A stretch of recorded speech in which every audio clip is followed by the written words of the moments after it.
dilim na kahapon, ikaw ang mataahon.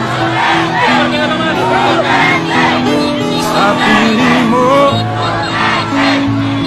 di ko mawawala ang korupsyon.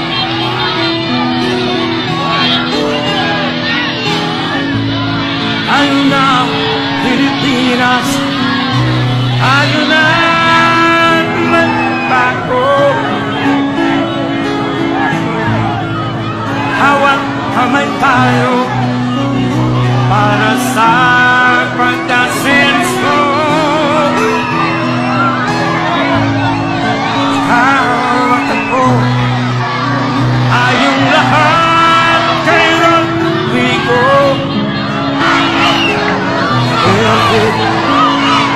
Para sa pagbabago.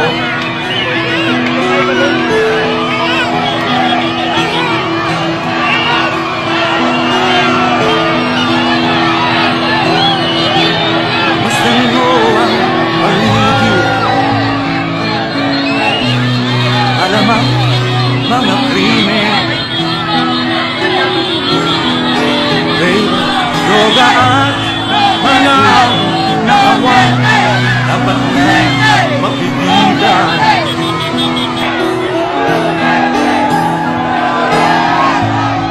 Ayaw na Pilipinas, ayaw na magbago. Hawak kamay tayo para sa pagkasenso.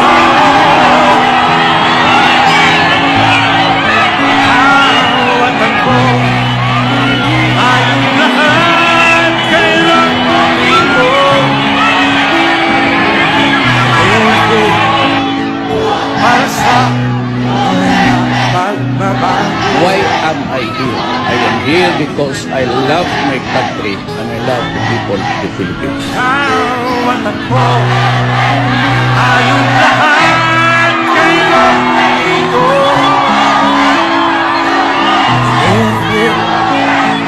Para sa pagbabago.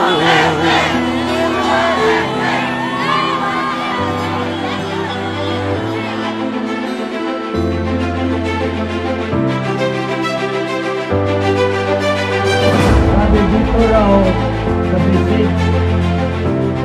Gusto ko nang mamatay ngayong gabi dito na para sa Pilipinas. Saan man yung sniper ninyo, go ahead. I would be glad to die for the Filipinos. Ngayong gabi na ninyo ako patayin. Kasi pag ako ang nanalo nakaupo, talagang papatayin ko kayo. Ito po yan. Walang halong biro yan. Talagang yayariin ko kayo sa paghirap ninyo sa Pilipino. Galit ako sa inyo. Kaya to the Filipino people, I wish the back of the Republic of the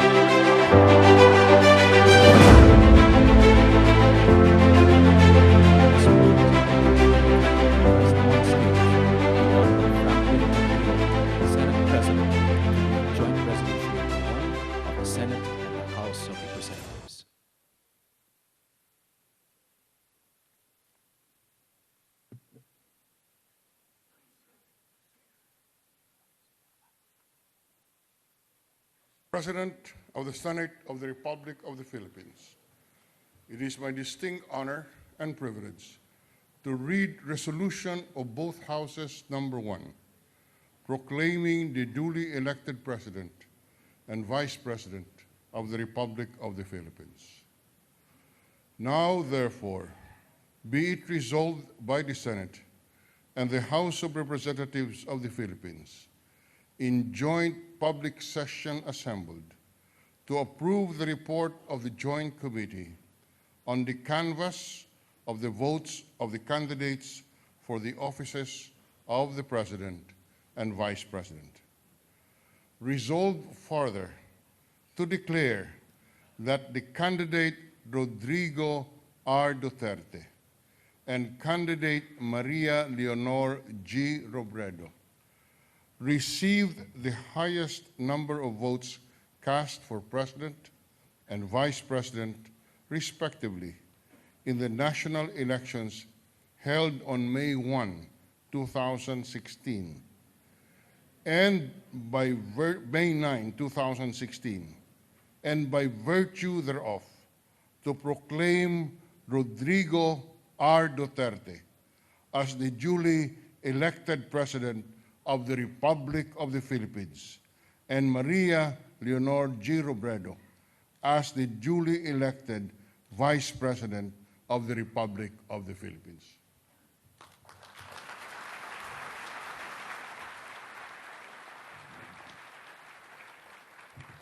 Thank you very much, the Honorable Franklin M. Drilon, Senate President.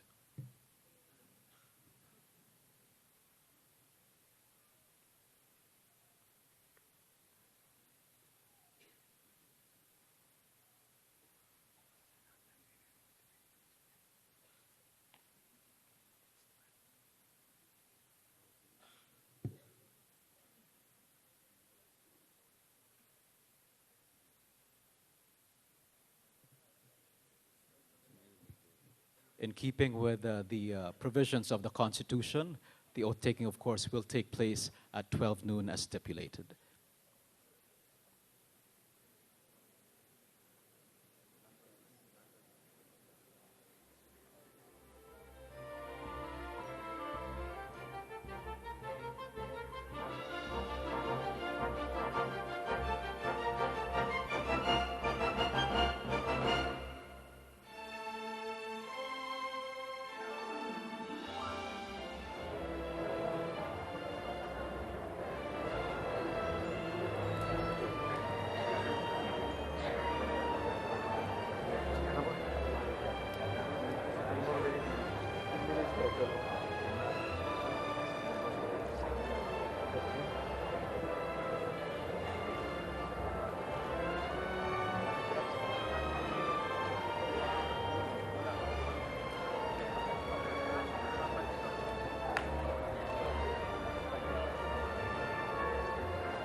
Charles, bitawan ako dito, hindi.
Excellencies, ladies and gentlemen, we will resume the program in 5 minutes.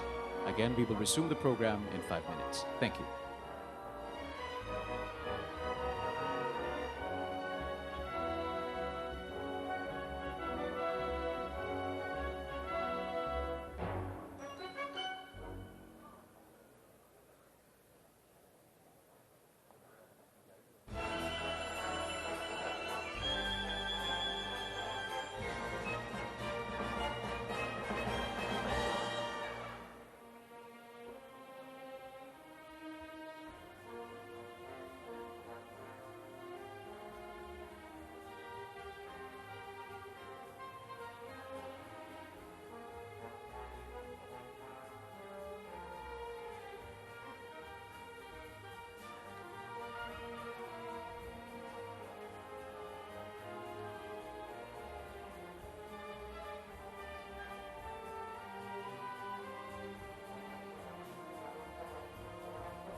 At this point, Excellencies, ladies and gentlemen, may we kindly request everyone to take his or her respective seats as we are about to resume the program. Thank you. May we kindly request everyone to please take his or her respective seats as we are about to resume the program. Thank you.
Excellencies, ladies and gentlemen, at this point, may we please request on stage Mr. Paulo Duterte.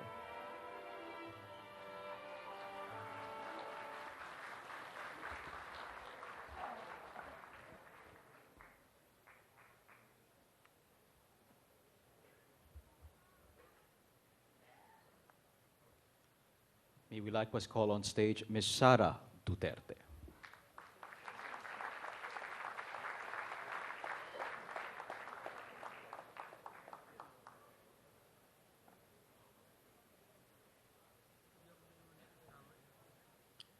May we likewise request on stage Mr. Sebastian Duterte.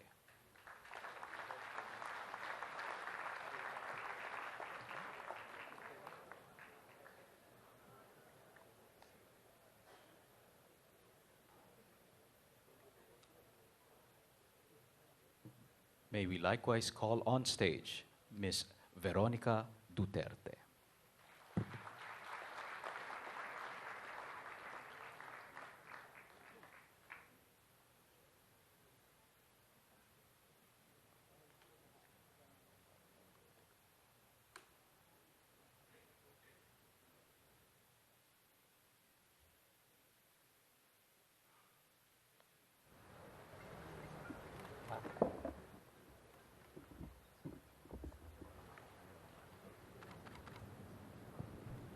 At this time, may we kindly request on stage Supreme Court Associate Justice Bienvenido L. Reyes.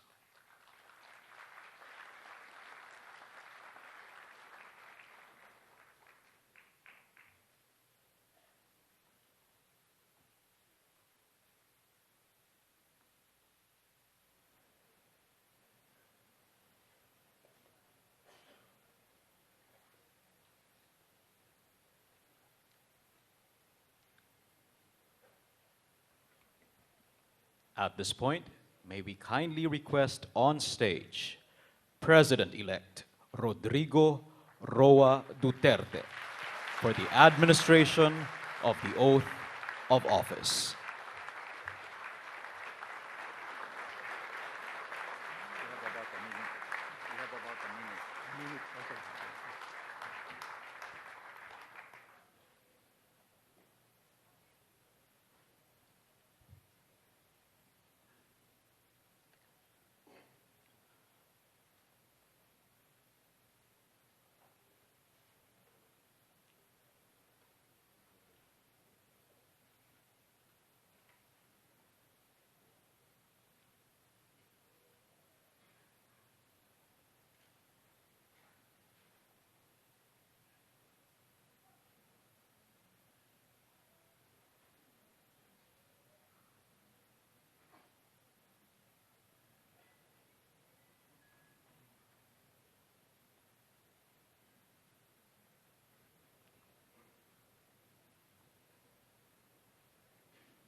It's 12?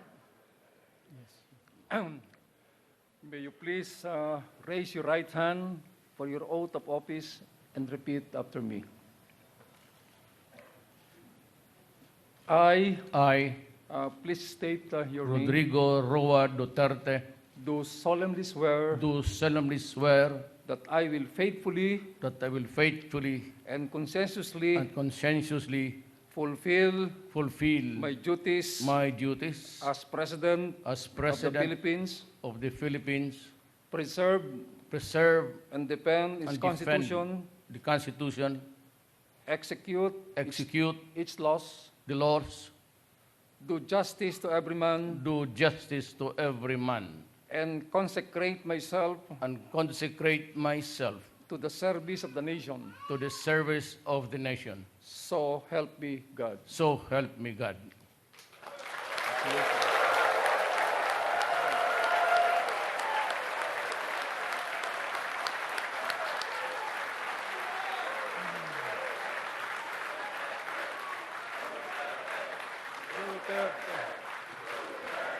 The President will now proceed to sign his oath of office.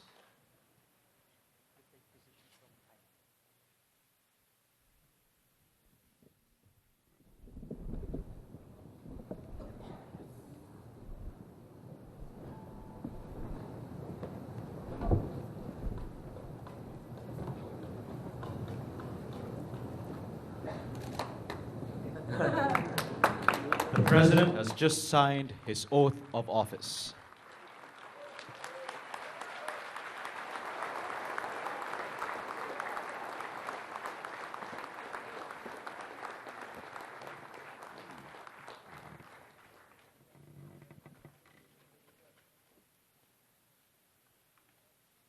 Excellencies, ladies and gentlemen, the President of the Philippines, Rodrigo Roa Duterte.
Please be seated.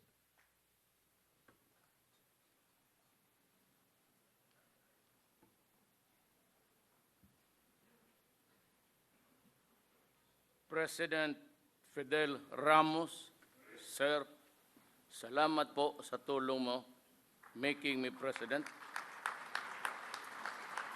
President Joseph Ejercito Estrada, Senate President Franklin Drilon and the members of the Senate, Speaker Feliciano Belmonte and the members of the House of Representatives, Chief Justice Maria Lourdes Sereno and Associate Justices of the Supreme Court, His Excellency Giuseppe Pinto and the members of the Diplomatic Corps, incoming members of the Cabinet, fellow workers in government, my fellow countrymen.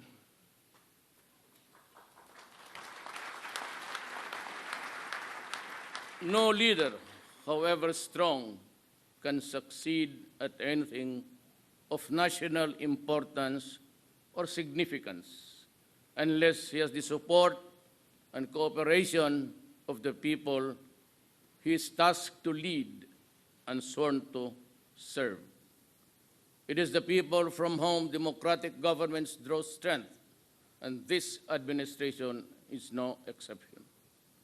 That is why we have to listen to the murmurings of the people, fear their pulse, supply their needs, and fortify their faith and trust in us whom they elected to public office.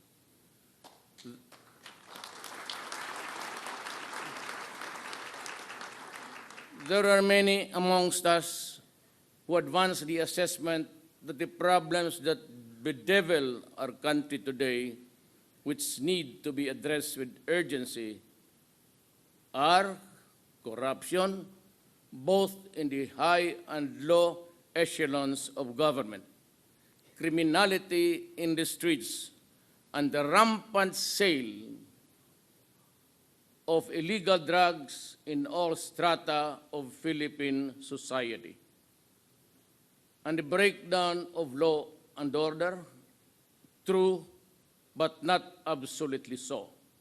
For I say these ills are mere symptoms of a virulent social disease that creeps and cuts into the moral fiber of Philippine society.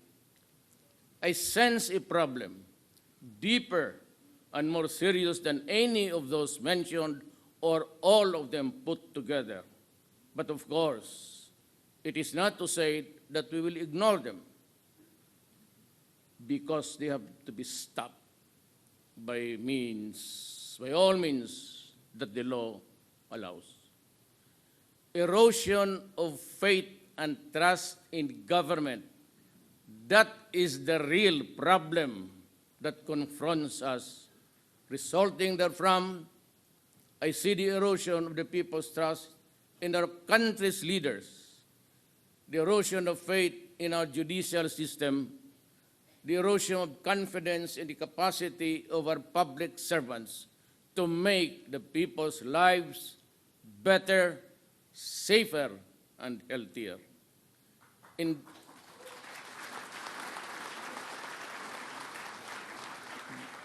Indeed, ours is a problem that dampens the human spirit, but all is not lost. I know that there are those who do not approve of my methods of fighting criminality, the sale and use of illegal drugs and corruption. They say that my methods are unorthodox and verge on the illegal. In response, let me say this. I have seen how corruption bled the government of funds which were allocated for the use in uplifting the poor from the mire that they are in. I have seen how illegal drugs destroy individuals and ruin family relationships. I have seen how criminality, by means all foul, snatched from the innocent and the unsuspecting, the years and years of accumulated savings, years of toil, and then suddenly they are back to where they started. Look at this from that perspective and tell me that I am wrong. In this fight, I ask Congress and the Commission of Human Rights and all others who are similarly situated to allow us a level of governance that is consistent to our mandate. The fight will be relentless and it will be sustained. As a lawyer and a former prosecutor,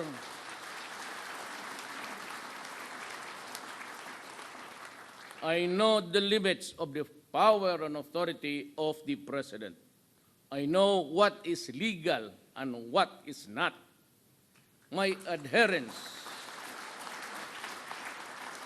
to due process and the rule of law is uncompromising.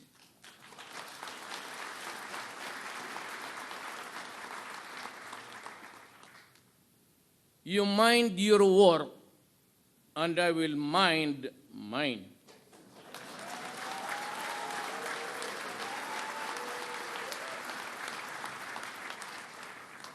Malasakit, tunay na pagbabago, tinud-anay ang kausaban.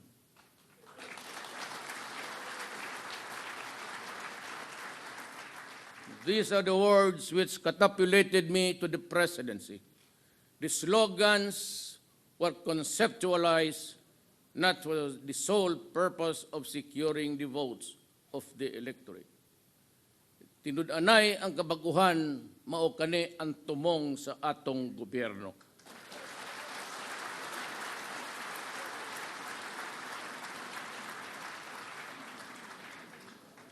Far from that, these were battle cries articulated by me in behalf of a people hungry for genuine and meaningful change. But that change, if it is to be permanent and significant, must start with us and in us.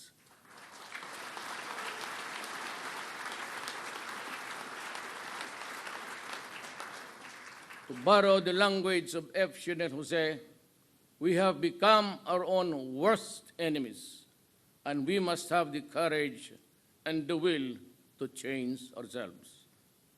Love of country, subordination of personal interests to the common good, concern and care for the helpless and the impoverished. These are among the lost and faded values that we seek to recover and revitalize as we commence our journey towards a better Philippines.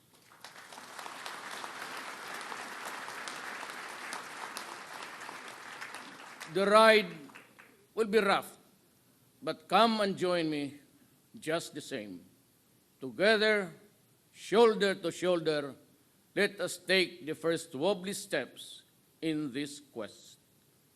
There are two quotations from revered figures that shall serve as the foundation upon which this administration shall be built. The test of government is not whether we add more to the abundance of those who have much. It is whether we provide for those who have little, says Roosevelt. And from Lincoln, I draw this inspiration. You cannot strengthen the weak by weakening the strong. You cannot help the poor by discouraging the rich. You cannot help the wage earner by pulling down the wage payer. You cannot further brotherhood by inciting class hatred among men.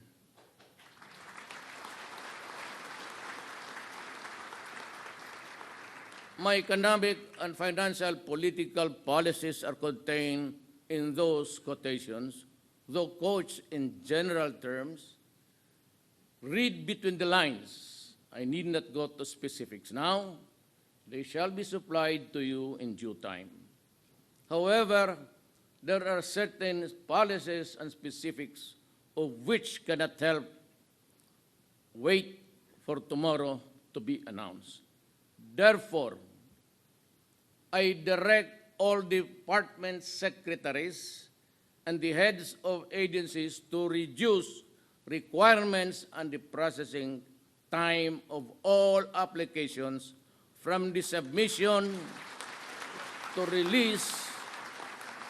I order all department secretaries and heads of agencies to remove redundant requirements, and compliance with one department or agency shall be accepted as sufficient for all. I order all department secretaries and heads of agencies to refrain from changing and bending the rules of government contracts, transactions, and projects already approved and awaiting implementation. Changing the rules when the game is ongoing is wrong.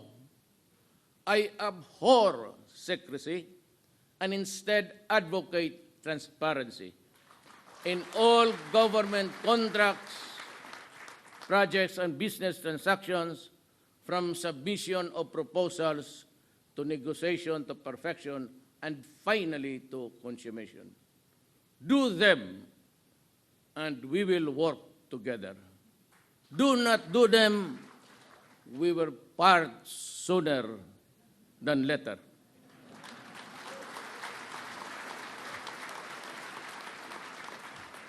On the international front and community of nations, let me reiterate that the Republic of the Philippines will honor treaties and international obligations. On the domestic front, my administration is committed to implement all signed peace agreements in step with constitutional and legal reforms. I am elated by the expression of unity among our Moro brothers and leaders and the response of everyone else to my call for peace. I look forward to the participation of all other stakeholders, particularly our indigenous peoples, to ensure inclusivity in the peace process.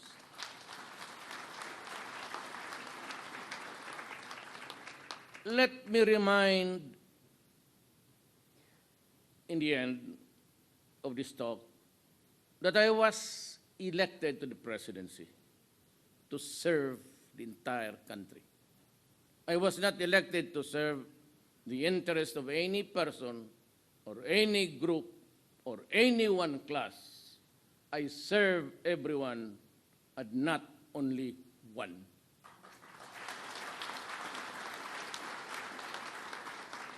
And that is why I have adopted as an article of faith the following lines written by someone whose name I could no longer recall.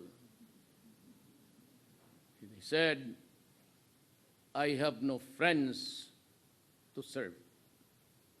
I have no enemies to harm. Presenting, therefore, I now ask everyone, and I mean everyone, to join me as we embark on this crusade for a better and brighter tomorrow. But before I end, let me express the nation's, in behalf of the people, our condolences to the Republic of Turkey for what has happened in the place. We offer our deepest condolences. Why am I here? Hindi kasali ito dyan.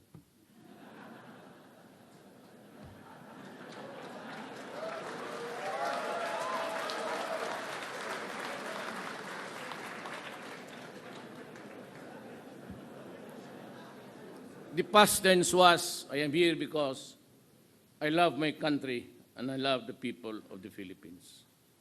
I am here, why?